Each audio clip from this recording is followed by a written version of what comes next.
We expect ourselves to naturally have healthy habits that help us be our best selves.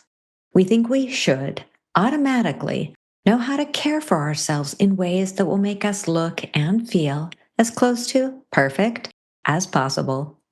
Yet, in real life, most of our habits are learned and formed unconsciously, often in response to family dynamics and other forces below our radar. And given the strength of these hardwired patterns, it's all too easy to fall back into old dynamics, even when we're trying our best to create healthy new habits. And when we slip up, we often feel hopeless and helpless, huge triggers that can pop us right back into negative cycles that make us feel increasingly stuck and broken. But if we pause to compassionately take a look at the negative thoughts and mindsets that are at work behind the scenes, it's possible to break the cycles that hold us back. Today, we're joined by an amazing expert, the founder of Body Holic, who will offer practical insights for creating lasting change. Today, we'll focus on this listener's real-life concern. Help, please. I'm stuck in a vicious cycle of losing weight and getting fit and then gaining weight and not exercising. It's awful. My husband has seen me go through these ups and downs, and he encouraged me to reach out for support. I can't afford therapy, so I hope you'll talk about this and give me pointers on how I can get out of this bad loop. I've been in this cycle since my teens. How can I change my eating and exercise habits for good? I'm so frustrated. And with that issue as the focus of today's episode, I'm Dr. Carla Marie Manley, and this is Imperfect Love. Welcome to Imperfect Love with Dr. Carla Marie Manley, psychologist, author, and relationship expert. I'm here to help unravel mysteries and misconceptions about love, relationships, and mental health issues, plus everything in between. Love is complicated, people are imperfect, and relationships surely can be tough. Together, we'll navigate this messy, imperfect space of real life.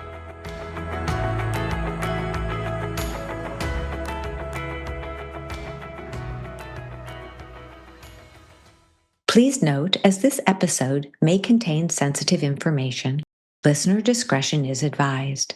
If you need support, please see the special links in the show notes. Today, I'm joined by an amazing guest, Katz-Shachar, founder of Body Holic, who, building on her master's degree in public health, brings over 20 years of real-life experience helping others forge healthy bodies, minds, and spirits. Welcome to the podcast, Dee. It's such a delight to have you with us today. I am so happy to be here. Thank you so much for having me. Well, thank you for joining us. I know there's a time difference, so I really appreciate your bright and shiny self being with us at what for you is a late hour. So before we launch into this really important question of the day and the heart of the podcast, could you tell our listeners just a little bit about what makes you you? Yes. I think if I could just kind of put it into a few short words, I would just start with my favorite word, which is resilience. So that's my favorite word for so many reasons. But I think that is really what makes me me, for good and for bad. It's just who I am. So, I fall, but I get back up, and then I fall and I get back up, and that's just kind of how I roll. And I think that is probably the most encompassing. And I believe in doing good and, minimize the harm as much as possible, and try to overshadow any harm that's happening in the world as much as I can. And Compassion, I guess. That's kind of the three drivers. So beautiful. Resilience, kindness, doing good, and just really being a force of love in the world, making the world a better place. And that's just beautiful. So thank you. Oh yes, you were going I'm to. trying. No, I'm just saying that I'm trying. I hope I hope I'm a force of kindness. I'm trying. Yeah. Well, I'm aware that you're a mom of two kiddos, and I really think that having kids, especially in today's world, takes a lot of awareness and special kindness and wanting the world to be a better place, especially for the next generation. I think is one of the biggest and best moves each one of us can make. In it is, they don't have to be big ways. They can be small ways, being a good parent, working on your anxiety, eating right, picking up trash, all of these little things we can make if we doubt that, if we doubt the negative impact we can make and the positive impact we can make, then we're putting our doubt in the wrong place. Actually, doubt doesn't belong in the equation in my estimation. But anyway, thank you for starting us off on that platform. It feels really good. So let me ask you another question. You have your master's in public health. How did that lead you to starting BodyHolic? And if you can tell our listeners just a little bit about what makes BodyHolic so special. Thank you for that question. Yes. So, my master's in public health was actually a very long master's. It was actually supposed to be the route into a doctorate. And so I ended up actually being part of the faculty, and I was in 5 years of research, which unfortunately, the reasons for that weren't so great. It took me a while to figure out that there was political things going on in the university, and I just kind of fell right into that political game, and the that was really important for me to understand that, because once I understood that, I decided that I'm now going to go into the private sector. So it was like a breaking point for me. And like, really, what do I want to do, and what can I do, and what can I, just put out there in terms of content and help. And the digital world was kind of flashing before my eyes, because at this point, it was right before COVID. And when I started my master's, and in the middle of my master's, COVID broke out, and all that political stuff was happening. And I was like, yeah, so I'm going to go into the private sector, and what people need right now at this second, it was, 2020. They need an online platform that really creates a supportive community and work out wherever you are. So it was one of the first platforms that actually just was created at that time. And the reason was because this was actually a lifelong dream. And I was like, oh, this is the time. I've got to do it. I've got to do it. Mm-hmm. So we started doing, working out online, and creating a supportive, beautiful community on WhatsApp and on Facebook. And that led to more bigger challenges, where it's like, let's do a transformation challenge together, where we're really tightening up, our health habits, working out, maybe just doing a little bit more walking throughout the day and things like that. And it grew into a podcast and a community, and yeah. And so that's what it is, where public health is focused on creating or empowering people to take their health into their own hands. That's exactly what I'm aiming to do. Well, you are doing it. And I took a little bit of time to look at your website. And it's really a lovely website with so much to offer, whether it's apparel or a community, just that community sense of, wait, you're here, you're supported, you're welcome. And Mm-hmm. I also liked, and it's one of the things I do when I'm looking at clothing. I'm small and naturally small, but I know a lot of people who have very, different body sizes. And you had what I always look for. Is there someone who is not this petite or hard body profile? Is there someone who Mm-hmm. looks normal, who's not normal, but who's not that ideal that some Mm-hmm. people put out there all the time? And so Mm-hmm. it's lovely to see that. So I thought matching you with this listener's real life question was a good fit for many reasons, including your authenticity and your compassion. Because when we look at the habits that form early on in life, our relationships to food, to exercise, to emotional eating, to addictive behaviors, Mm-hmm. those people often end up blaming themselves for not being able to change these habits. As with the listener's question, I hear that question, I get that question in various forms every week, whether from clients or through my portal.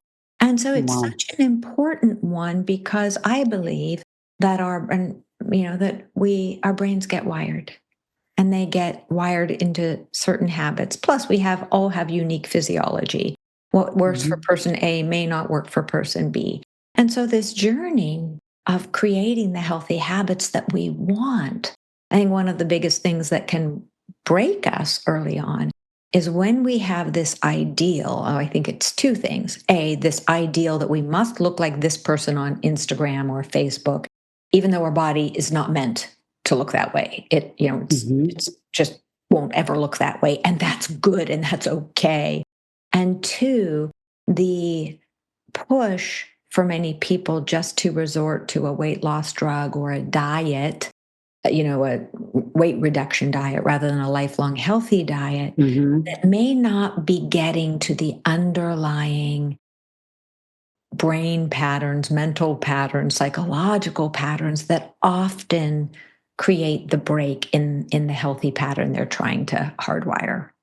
Yeah. So, what are your thoughts on this? I'm going to back off and throw the ball in your court. No, I think that you are very wise, and everything you're saying is so incredibly important. Um, it uh, it really is a privilege to that you are allowing me to take part in this, answering this woman's question, and also in today's episode. Um, I think there is a lot to unpack here, and I think that um, this woman is really not alone. First of all, I Mm-hmm. think she's in very, very good company. And like you said, you get this question regularly in various forms. And the call for help is, first of all, something to be admired and absolutely to respect that. Yes. And so saying, she cried out for help, but there are a lot of women who are actually maybe even around her. Maybe she's surrounded by them who are not talking about it, but might actually be in a similar situation because it's that prevalent. So I think that, first of all, this specific struggle, is so normal, and not that I think it's good that we have been wired that way. And I say we as in, this generation and probably the generation before us and the next generation. Unfortunately, I say that. But I would be curious to know what diets she has tried and how strict the rules were, and what triggered the cycles all the time, because it sounds like there may have been diet trends and then a trigger that makes you fall off the trend. And it could just be that the trend that that she took at one point was actually so restrictive that she didn't need a trigger. The body just had to survive. So it does what it does and gets the calories, whether you like it or not. So I would be curious, to understand, or I would offer and invite her to sit down and understand what it was in the past. What did the cycles look like? And then try to kind of identify the patterns. Let's take a pause. This is a really lovely time. Thank you for calling out the importance of taking the step back and becoming curious. Curiosity, as you point out, is our best friend. Not judgment, not blame, not sitting in the shame that all too often arrives when, it jumps in the room when there's a relapse. Shame just hops right in, sits on our lap and starts, hitting at us. And instead of going into that pattern, and if the pattern does start, I agree with you. Curiosity is a good friend. It's like, okay, shame here is here, blame is here. Let's get it off my lap and let's put it over there and just just put it over there. And then looking at, as you say, be curious, start looking at the patterns, not judging. And I think that journaling is such a wonderful tool here because journaling helps us not judge ourselves, but become the researcher of ourselves. Let's just be curious, as you said. Okay, so I was doing my, exercise routine for a week. And as you said, curious about the diet. What diet was I on? Was it only letting me eat grapefruit and a protein snack at lunch? I mean, no, of course, anybody's going to relapse if you have that kind of really difficult diet to live on. Your body's going to be rebelling. So I love how you broke it down in a really gentle, compassionate way of be curious. Start a journal of what diet you were on, what your exercise habits are, and what your triggers are. And then, especially with this individual who can't afford psychotherapy, then there is perhaps some work to be done in going back into childhood because she does seem self-aware. She says, okay, I see these patterns when I was a teen. Well, what caused them? What were the triggers? Were people leaving you out? Was a parent shaming you? Was a sibling shaming you? Was a teacher shaming you? Like, what was happening? So I notice one big piece of your work is that you believe in community. You believe in support. And I don't want to jump ahead, but can we talk, if this is the appropriate time, about the place of support? It's, in this loop where we're creating curiosity, we're creating awareness of the old habits. Where does community come in? Thank you. Because actually, I had just written down support and underlined it.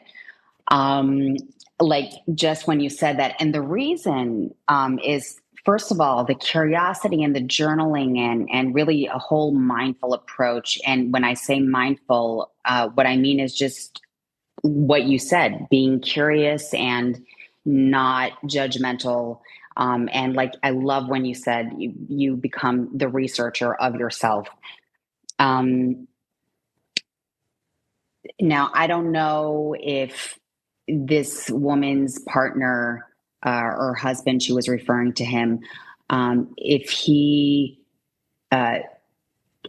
urged her to, or kind of pushed her, and it could have been the most gentle push ever, to write in to you. I don't know if it was that, or maybe it could have been a little bit of a different kind of nature. Maybe it's not so supportive. It could be either or. I don't know. If there is the option of support with your significant other, that is just absolutely wonderful.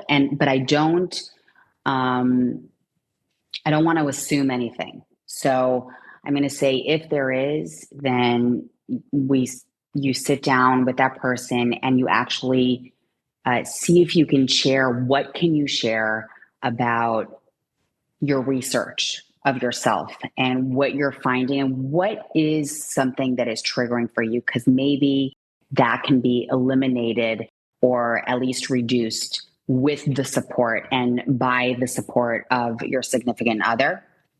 And if that the home environment or the marriage or the partnership isn't as supportive as maybe you need it for this specific time, okay, you know, everybody has their own lives, and when we're converged into a single home in a single family, it might not always be at the perfect time, you know, where someone's having a breakdown. Or so what do you need in order to provide yourself as much support as possible?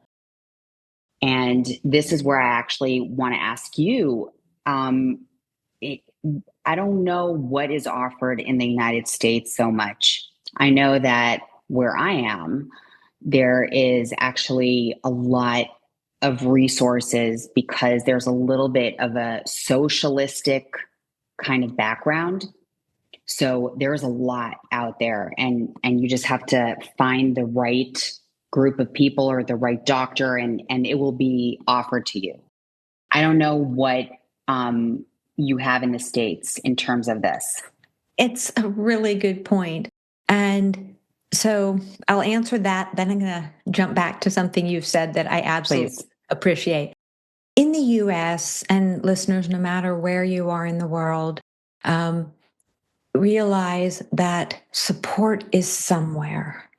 Support is somewhere, whether it's your partner, your best friend, a parent, an adult child, a hospital who can give you some references, a local community service.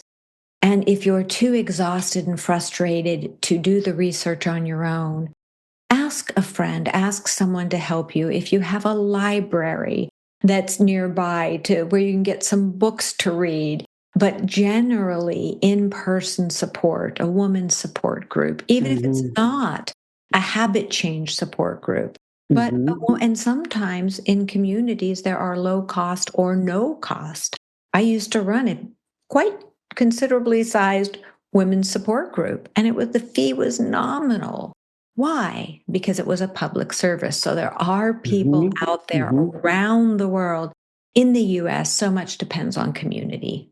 So much depends on whether or not you have insurance. But even those who have good insurance, sometimes the resources are very scant. So you have to be your own research engine and your own support in finding someone. There are also different online groups, such as groups, that you can join, where you can hike together, walk together. And in the course of doing those community activities, you can certainly find more resources. And often I've found in working with clients and you know, my women's support group, it's that first step out of the shadows of shame and into, wait, I'm struggling with this. Can you help me? I'm struggling. Can you help me? And people, when you say, I need help, people tend, I know if someone says to me, I need help, oh my goodness, I'm right there front and center. So that's how it is in the US, very much based on where you live, as well as how internet savvy you are, and you know, some people, and how much you have a computer and a phone at your disposal to do the research, things like that. So it all depends, that said, but I do help try to empower people. Ask, ask, ask. Don't be afraid to pester your doctor. Don't be afraid to go to that community clinic. Ask. You have that right to ask. You have the right to be heard. You have the right to get support. So that's that piece. I want to jump back. Did that respond to you well enough? That really did. And I really appreciate it. And I think also, you know, just to emphasize what you said, that when you feel like there isn't that much around you physically, then actually going actively and finding, like you said, a walking group, a hiking group, or actually reaching out online, it could be very, very powerful.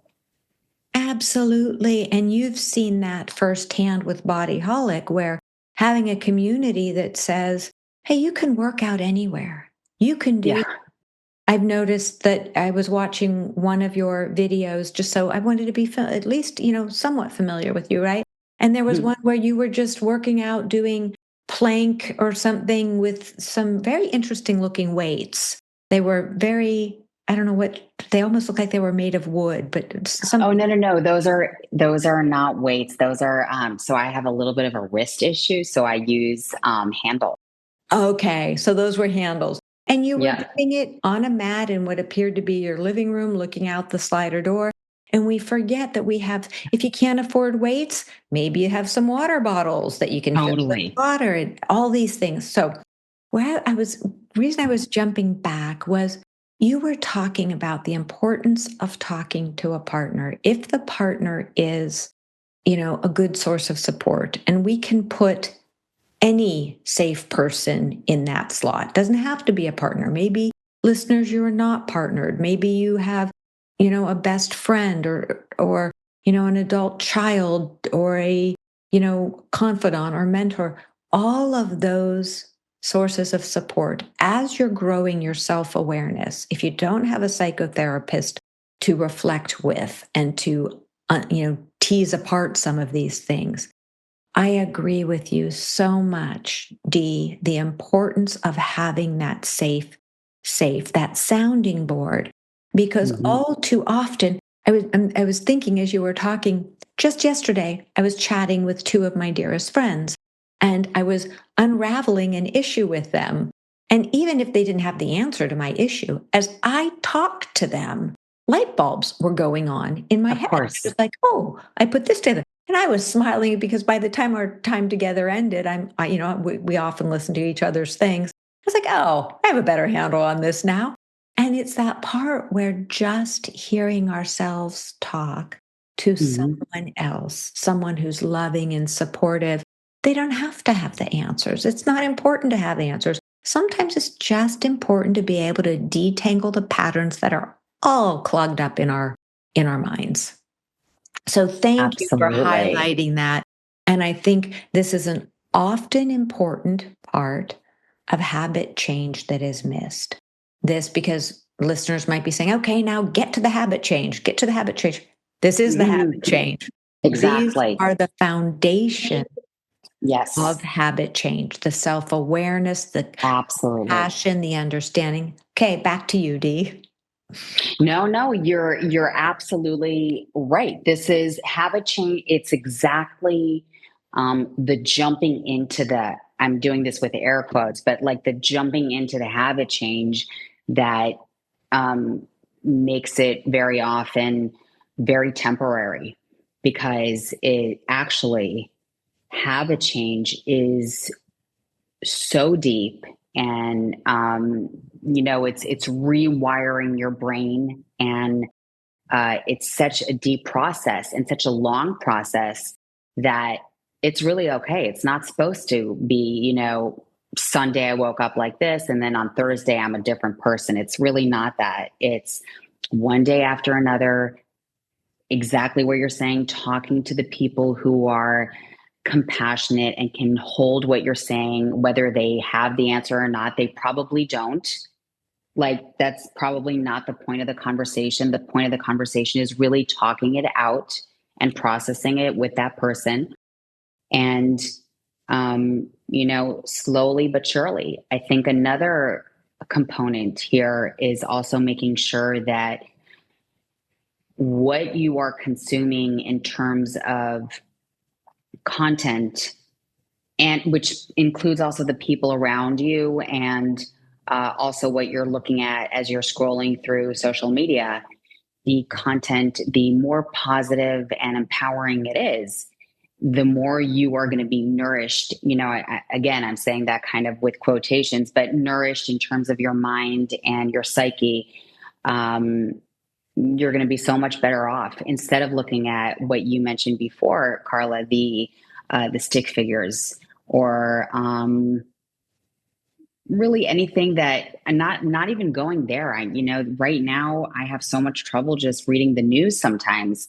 So I actually have to remove some of the news uh, sources that I follow on social media because I just, I can't. Sometimes I just can't consume that. And so, whatever it is, I think that we are living in an era where the social media is so prevalent and so constant. And so I'm waiting in line. So I'm scrolling through social media. I want my kid to fall asleep already. So I'm just scrolling through social media. I'm about to fall asleep. I'm scrolling. I mean, it's everything all the time. So notice, what are you consuming? Are you could have your entire feed all about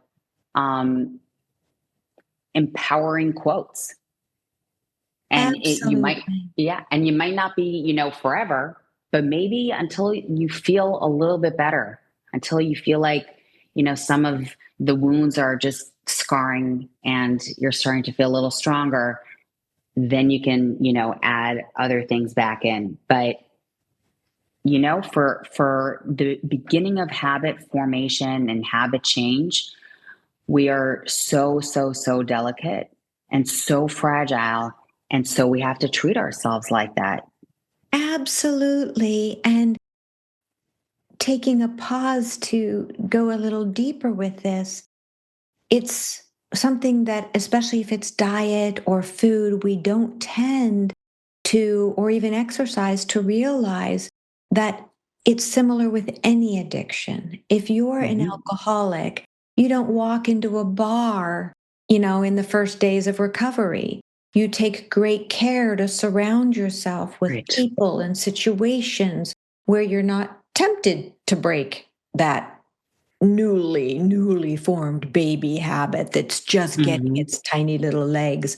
And so when we realize on social media, which I try hard to steer clear of, but I have to pop in because I have it and am responsible for responding. But I've noticed, I don't know how it happened, but in my feed, I was all of a sudden getting all of these super, well, they don't look real to me, but women, these idealized, very high, perfect looking, like 18-year-old. I'm not 18. And I started feeling, Mm-hmm. oh, I don't feel very good about me. And I realized it's because I kept seeing these images that were making me Yes. feel not. And so I purposefully began searching for dogs. And specifically because I have a giant schnauzer, I thought, well, you know what? I wonder what will happen if I start searching dogs, if that's what it will start feeding me, because that's how the algorithms are supposed to work.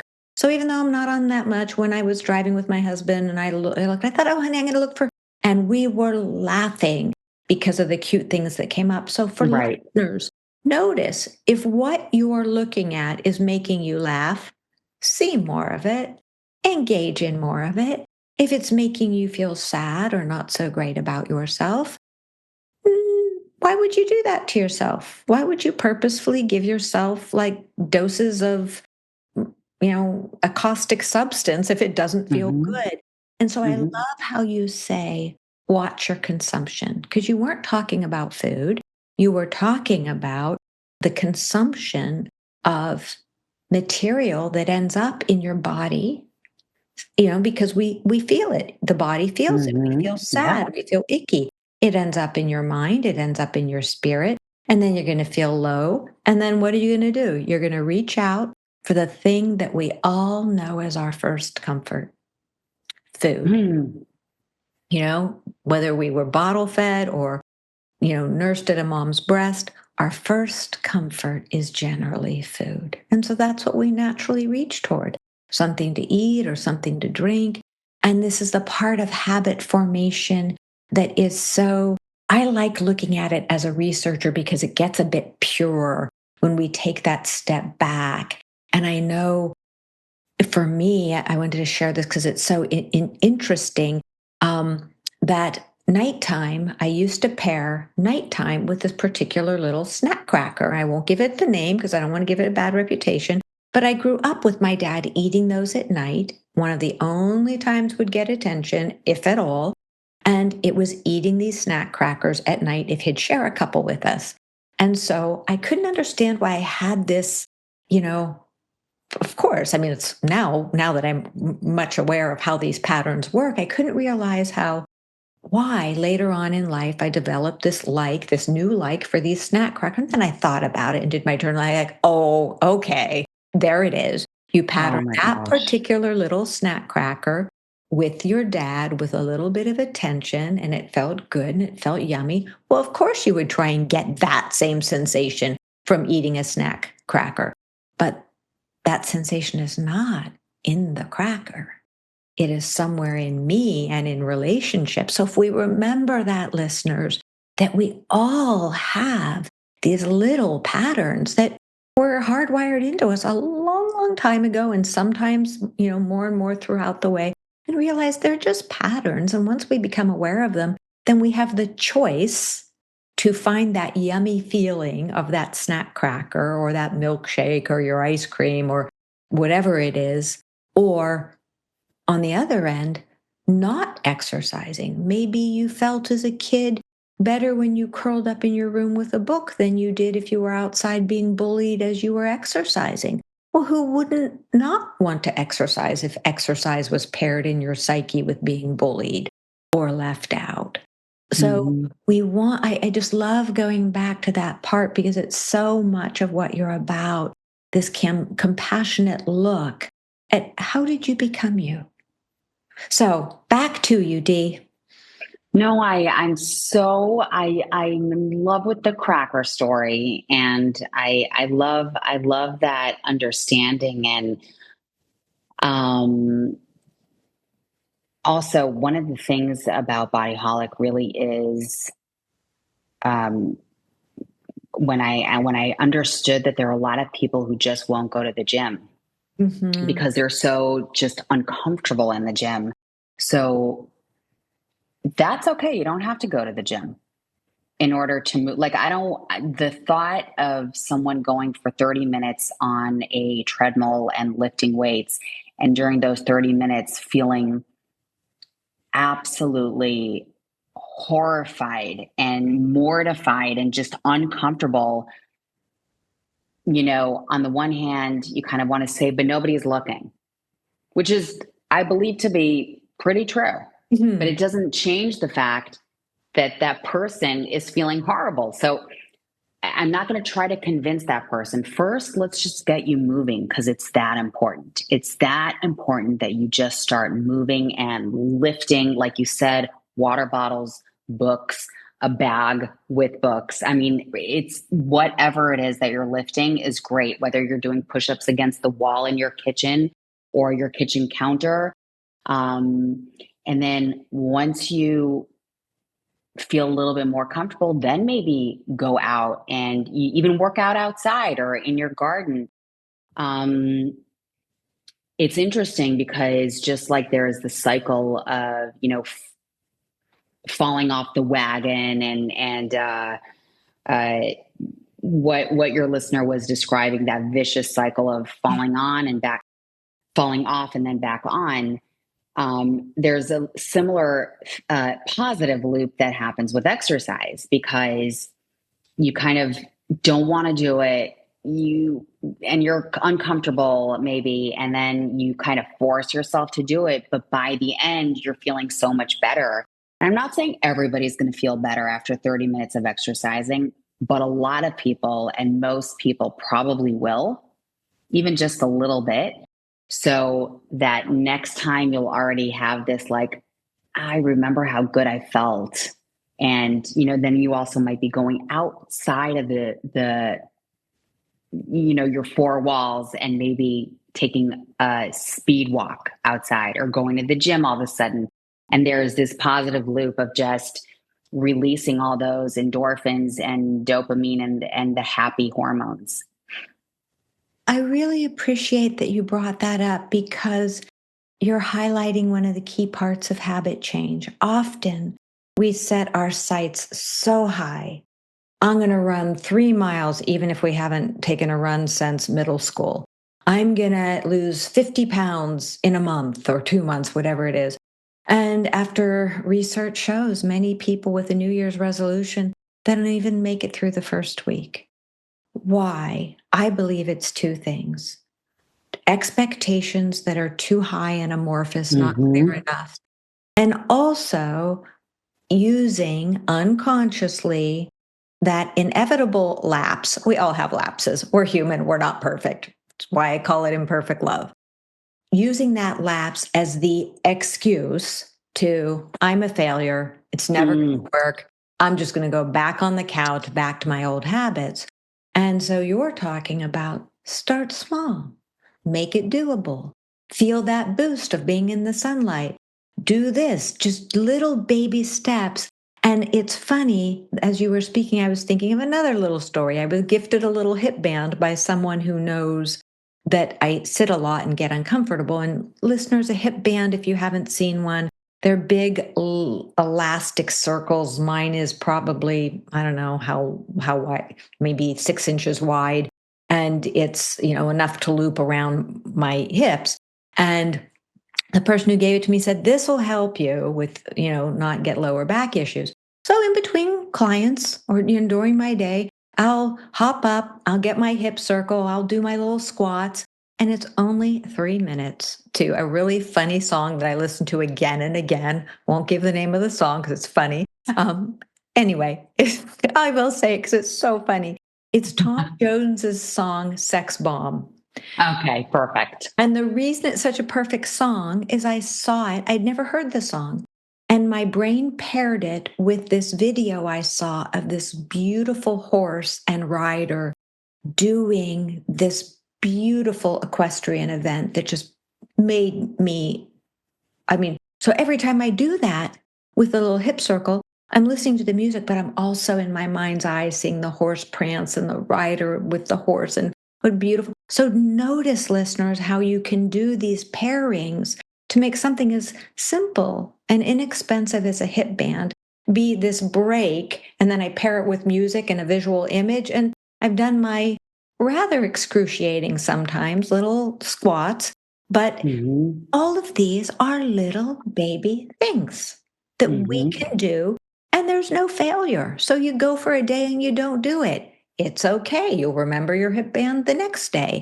So I love that you make it, and that's some of your content is just that way, very approachable.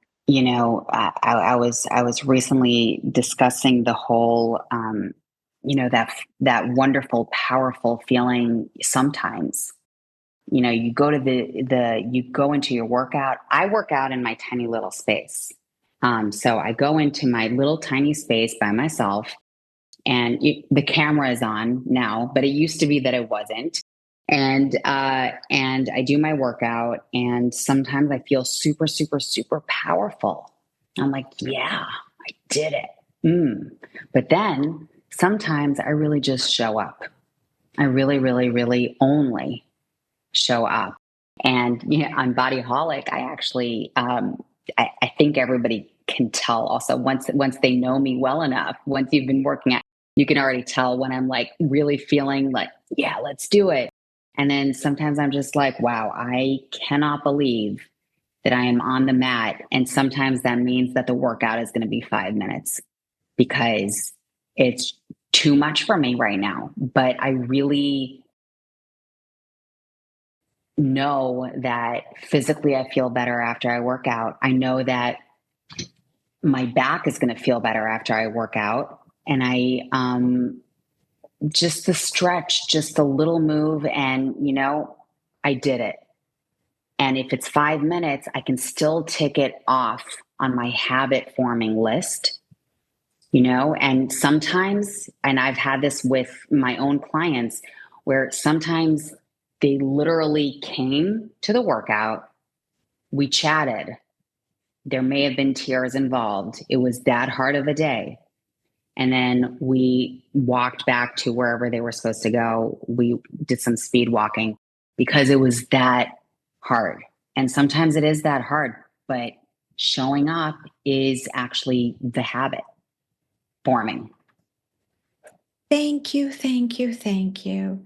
But to hear you say that there are days you don't want to work out.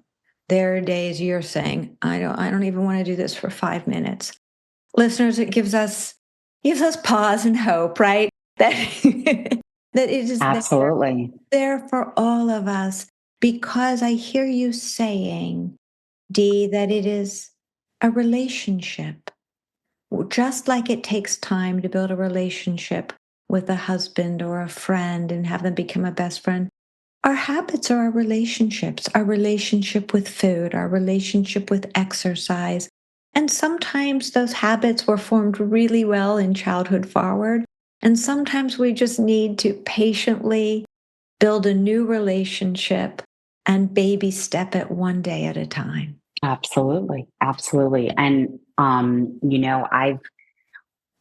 I have this one amazing woman who trains with me on Body Holic. She really has been training since day one. And I get to know these people because it's, on the WhatsApp group gets really cozy. So, she's, on the other side of the world. But she wrote several times, I can't skip a workout because I know that D is, I've showed up with I remember I fell because when my oldest actually kind of took a leap, we both got stuck in the sheets. I was going to get off. I was holding her. I was trying to get off the bed and I didn't want her to fall. So I, kind of quickly, swiftly turned around so that I would take the fall and she would fall on me. And my back was out. Mm-hmm. So the workouts, I'll never forget. I was showing up. I was like, I'm barely moving, for my community. I'm like, I know you don't think I'm working, but I am. And so I remember her saying, if Dee showed up with a back that was totally out of commission, and she was just doing the tiniest little moves, I've got to show up for my workout. And I was like, this is true. Like you really, you really do. And, I live in an area of the world where the sorrow and pain and things that I never thought I would live through are happening before my eyes. And I had days where I was in the corner of a room because we really weren't leaving the shelters, not taking too far, not taking steps away from the shelters. We were close to the shelters. And I actually just put my phone to make sure that I upload the workout, and also because I know it's going to make me feel better. And I put a chair in the corner of the room and I did like chair Pilates. I just started stretching a little bit. And even those workouts are up on Body Holic. And so absolutely, those days happen to everyone. I don't care how gorgeous you are or how much of a six pack you have. If you're a human, then those days are going to happen. They're bound to happen. That's just nature. It's just nature. And so thank you for that. And thank you for, again, your honesty, your authenticity. And we can take all that you offered and break it down to whether you are creating new habits with your relationship with food, exercise, something else, all of the above, that it is truly much the same. It is create healthy relationships. Know that the healthy ones take time to form. There may be relapses. They're not an excuse to give up. Right.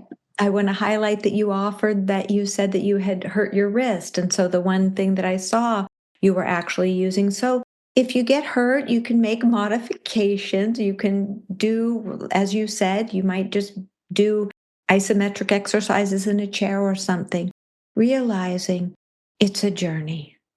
It's a journey. Just keep plodding forward, one sweet, precious step at a time. Absolutely.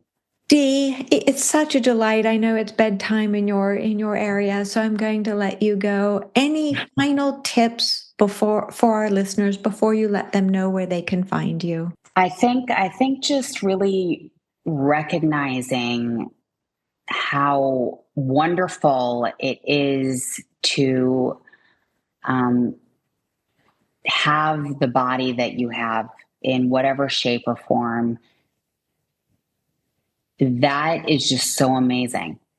The fact that you can wake up in the morning and whether you want to roll out of bed or not, you opened your eyes and that's amazing. And so nourishing that amazing body of yours and that amazing mind of yours with all that good stuff that can only help you thrive and flourish is just such a wonderful gift. And then instead of and kind of looking at it that way and from that point of view, as opposed to I relapsed, actually just, oh my gosh, this amazing body of mine. If you're a mother, this amazing look, I mean, you have created life. If you just have trouble walking, but you're actually making it from point A to point B, look at how amazing you are that you made it to point B. Let's nourish that. Let's keep that going. Absolutely. You brought another image to mind. I was thinking a couple years ago, I was in the bank and in line, and this woman came in. I don't know how old she was, maybe in her 90s, and she had a walker. And the clerk recognized her and said, "Hello, so-and-so, how are you?" And she said, huge smile, just going bit by bit in her walker. She said, "I'm still walking." And she was gorgeous. She was beautiful. She was radiating and so proud that she was still walking. So I agree with you. When we watch our mindset and make sure that we can step into a little bit of sunniness, a little bit of support for, this precious being that we each are, and we have one body. So just taking care of it with as much TLC as we can muster. And listeners, before we go and before Dee tells us where you can find her, I do want to say that Dee's phrase at the beginning, I wrote it down, paraphrased it a bit because it was so special. I fall and fall. I get back up. That's how I roll. It's so beautiful. So we remember, we're all going to fall. We're all going to fall. Do we get back up? And do we just say, hey, that's how I roll. I get back up. So thank you. Where can our listeners find you, Dee? I'm going to have to dry my eyes. You are so sweet. You are really so sweet. I am on Instagram. We finally made an executive decision to change my Instagram from Body Holic to D Katz-Shachar. So because people were looking for me and actually couldn't find me. So I'm by my name, D Katz-Shachar, but BodyHolic.fit. I'm on YouTube under BodyHolic. There's the BodyHolic podcast. And I honestly read every DM and I respond. So if I can offer support and help, then I do. So I'm definitely present out there. Thank you, listeners. Don't worry about writing any of that down. All of Dee's info will be in the show notes, so you can just look, click, find Dee. She is a wealth of healthy and loving information and support. So thank you, and thank you, Dee, and thank you as always to our listeners. It is always such a privilege to spend time with you and to be reaching your hearts, your minds, and in this case, your bodies. So take good care, and thanks again. This is Imperfect Love.